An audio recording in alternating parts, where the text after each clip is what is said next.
Me conta você, da onde você era do Brasil, o que você fazia e por que você decidiu vir para os Estados Unidos? Bom, eu sou do Rio de Janeiro, carioquíssima da gema, né? Uau. Então, todo mundo do Rio de Janeiro já sabe que eu sou carioca e já sabe como os cariocas são, né? Bom, eu no Brasil, eu sou advogada de formação, né? Ok. Mas para chegar nesse estágio, eu tive uma longa jornada, né? Desde criança. A nossa vida nunca foi fácil, a minha família, minha mãe sempre trabalhando arduamente para poder me ajudar, né, nos estudos. Mas eu sempre tive aspirações, né? Eu sempre fui uma criança com aspirações. Eu nunca fui uma criança, uma adolescente conformada, sabe? Com o estado que a gente era. Só para você ter uma ideia, a gente era tão pobre, tão pobre, tão pobre, que na nossa casa, quando chovia mais dentro do que fora. Você morava onde, sabe? no Rio? Eu morava em Padre Miguel. É Lá uma no Rio de comunidade, é Janeiro. favela? Não, nunca Não. morei em favela, mas era uma comunidade Bem bem simples. pobre, bem simples.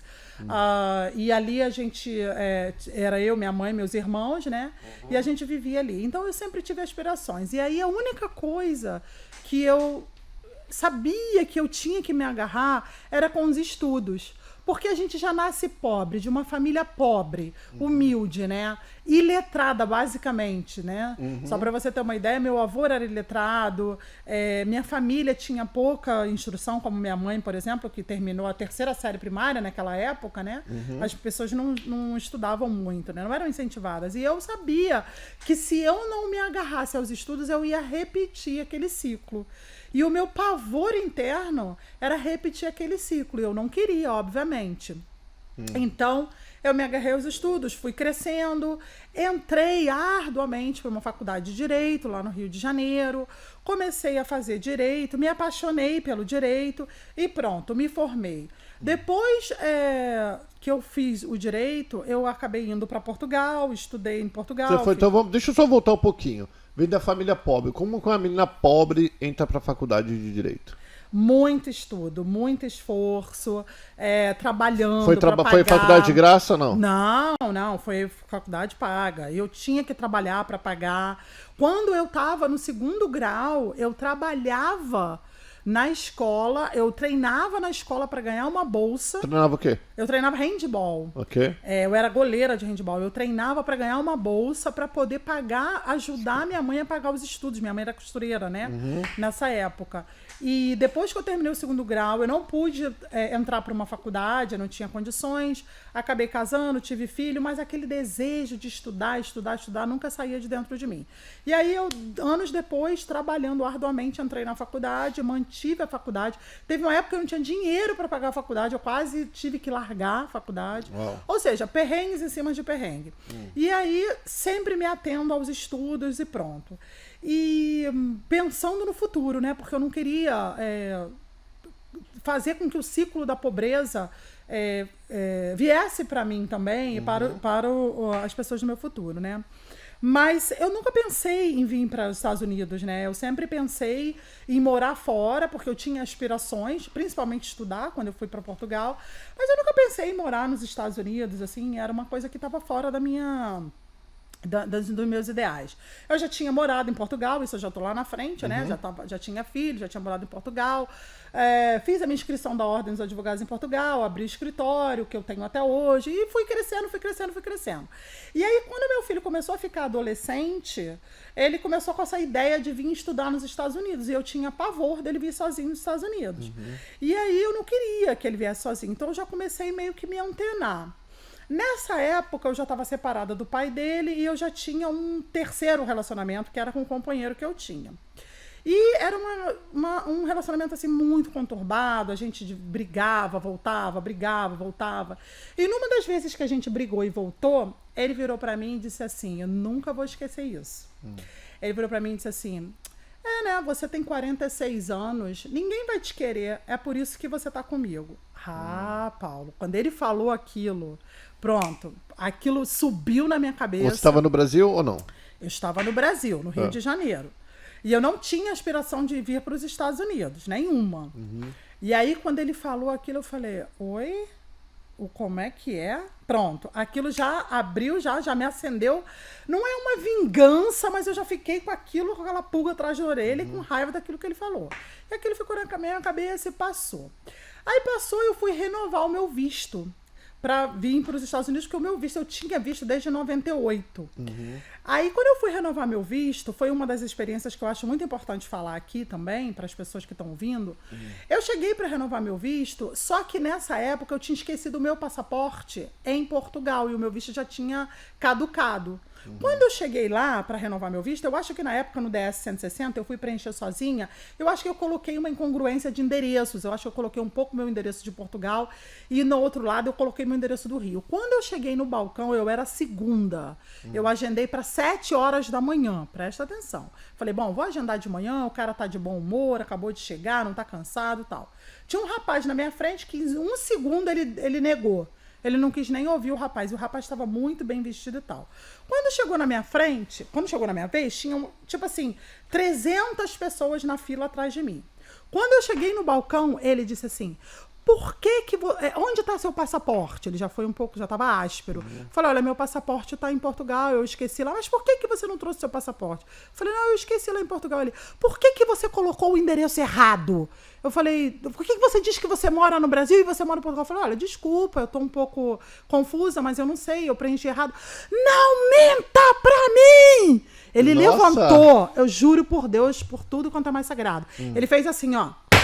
Não minta pra mim! E eu olhando pra ele, e as pessoas tremendo lá atrás. Nossa. Eu disse, mas eu não tô mentindo.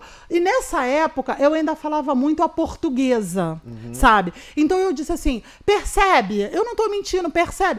Percebe? Você está na frente de uma autoridade americana! E o dedo dele, Paulo, o tempo todo na minha cara. Nossa, que loucura isso. Eu sou o tipo de pessoa que quando o negócio é muito bizarro, eu fico assim, tipo, baixo um espírito, sabe? Você fica calma. E eu fico calma. E eu disse, não, mas... Aí ele, quanto vale a sua casa? Ele começou a gritar. Quanto vale a sua casa lá em Portugal? Aí eu, vale tantos mil euros. Eu não quero saber de euros! Eu quero saber em dólares. Ele gritava, a veia do pescoço dele, nunca vou esquecer. Era um velhinho? Não, era Jovem. um cara bem apessoado, jovem, louro. Eu nunca vou esquecer dele. A veia do pescoço dele estava da grossura desse dedo. Não, menta pra mim, ele gritava. Olha, Paulo, resumindo o coreto, teve uma hora que ele falou...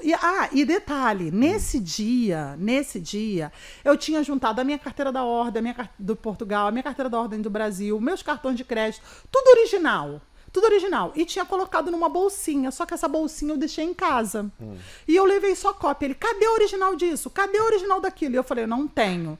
Aí quando eu estendi um documento do banco pra ele, ele pegou, Paulo, ele jogou tudo assim, ó, pá! Voou tudo no chão. Não quero saber de nada, eu não te pedi isso. Blá, blá, blá. Ele gritava, o cara tava desfigurado.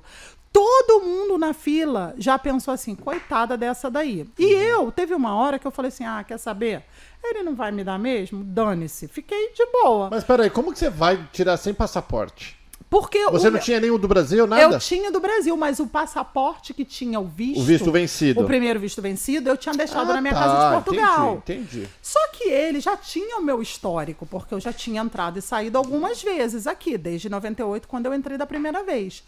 E aí ele gritava, mas ele gritou tanto comigo. Paulo, ele gritou comigo uns 40 minutos. Nossa. Sem brincadeira.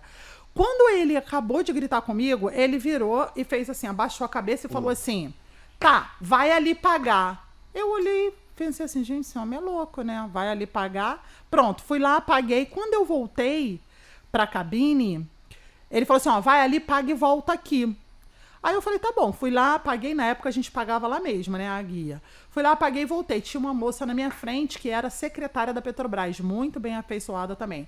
Aí tava com ele. Eu não queria olhar pra cara dele, porque eu achei que assim, se eu olhar pra cara dele, ele vai continuar gritando comigo. Então eu fiquei tipo assim, de lado, olhando pra coisa e ouvindo.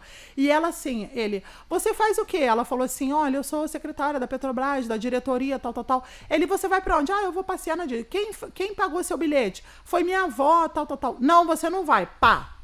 Eu falei, meu Deus do céu. Aí ela, mas O cara eu tava trabalho... com a macaca, então. Macaca. Eu falei, mas ela falou assim, mas eu trabalho na Petrobras, eu sou secretária dos executivos da Petrobras. Não, minha filha, você não vai, pode vir. Aí eu cheguei lá, entreguei meu ticket já pago. Ele carimbou, não sei o quê. Tá, daqui 5 dias, na época acho que era 5 dias, não sei o quê, você vai receber seu passaporte. Eu, tá, tudo bem, obrigada. Tipo, virei as costas e fui embora. Depois do showzinho dele. O showzinho, ele não fez um showzinho, ele fez um melodrama, gritando comigo, botando a dedo na minha cara. A veia do pescoço dele, parecia que o cara ia infartar. Ele ficou roxo, gritando comigo. Ele deve ter feito aquilo também para dizer assim pro pessoal de trás, se tiver mentindo, já sabe. Como eu não estava mentindo em absolutamente nada, eu fiquei tranquila o tempo todo. Mas isso resumindo, é o que eu acredito, tá, Paulo? Até como advogada também, desses anos todos que eu trabalho com imigração na Europa. Cara, o visto, ele é um benefício, ele não é um direito garantido, é um privilégio. Então, tipo assim, o cara, ele tinha tudo para não me dar. Eu não levei nada original, eu não levei o passaporte. Eu falei o tempo todo com ele, ele gritando comigo, eu quase desmaiando lá de tanto que ele estava gritando comigo. E no final ele me deu de boa, entendeu? Então, foi uma experiência assim que me marcou bastante. Abusiva demais, entendeu? Isso foi em 98? Não, isso não foi em 98. Isso foi, meu filho já era nascido. Foi um pouco antes de eu fazer. Foi um pouco antes de eu vir para cá. Isso foi nos idos de 2014, 2015, por aí. Entendi. Que eu tinha que renovar meu visto, entendeu? E vocês viram que eu só perguntei pra ela de onde ela era do Brasil, o que ela fazia e por que ela veio pra América, hein? Imagina quando eu perguntar o resto. Tá. Me freia. Tá, não tem problema. Aí quando foi que você decidiu vir pra morar? Então, eu já tinha visto várias vezes aqui nos Estados Unidos, e como eu já fui imigrante na Europa, o que eu passei aqui como imigrante, eu já passei na Europa. E a polícia de imigração da Europa é 10 mil vezes pior de Portugal do que o USCIS. O USCIS é uma mãe. Aí eu pensava assim, cara, eu vou passar por isso tudo de novo? Pelo amor de Deus, eu já tenho um escritório em Portugal, já sou portuguesa, na época eu já era portuguesa, eu não vou passar. Mas aquela coisinha assim, também vou deixar meu filho ir sozinho e tal. E aí surgiu aquela questão. Esse meu antigo companheiro, ele tinha falado isso pra mim, e a gente ia e voltava. Toda vez que a gente ia e voltava, a gente ficava assim, 6 meses sem se ver. Aí eu acho que ele ficava pra lá, quando ele via que não tinha nada, ele voltava pra mim e eu aceitava ele. Da última vez, quando ele falou aquilo pra mim, ele falou, você tem 46 anos, ninguém vai te querer. Eu falei, tá bom, deixa estar. Aí você foi no Tinder? Não, aí vim pros Estados Unidos de férias de boa, com sozinha? Meus filhos. Com Não, vim com os meus filhos e tal. Cheguei aqui, eu tava muito chateada. Uma amiga minha falou assim, entra nesse site aqui de relacionamento. Qual foi? Our Time. Our Time. Aí eu vim nesse site aqui de relacionamento. Gente, choveu. Mas choveu de americano, de eu falar assim, gente, que isso? Eu achava realmente que ninguém ia me querer. Choveu. Aí fui lapidando, escolhi 5. Desses 5, 2 me noivaram. E aí, eu tinha uma amiga, nessa época, né, quando eu voltei pra cá, eu já estava fazendo Valencia College, mas eu ainda não tinha intenção de ficar. Eu estava me preparando para organizar a faculdade do meu filho. Aí eu estava no Valencia College, tal, e eu estava namorando o que é o meu atual marido agora. E tinha um outro que também queria casar comigo. Então, calma. Você veio morar quando? Porque você cá... veio passear, entrou nesse site, choveu o dia macho... Aí você começou a namorar ele, você não voltou mais do Portugal? Não, do Brasil eu falava com eles, né? Eu falava na internet e tal, conversava, blá. Quando que você veio pra morar? 2017. Que aí eu fiz a inscrição no Valência, eu vim estudar inglês, né? Fui lá também no Veio consulado, pedi... Aí você veio com visto de estudante? De estudante F1. Eu vim com F1 e tal, estudar, porque eu pensava o seguinte, vou organizar a vida do meu filho aqui, vou ficar um pouco estudando, depois eu volto pro Brasil com a minha filha.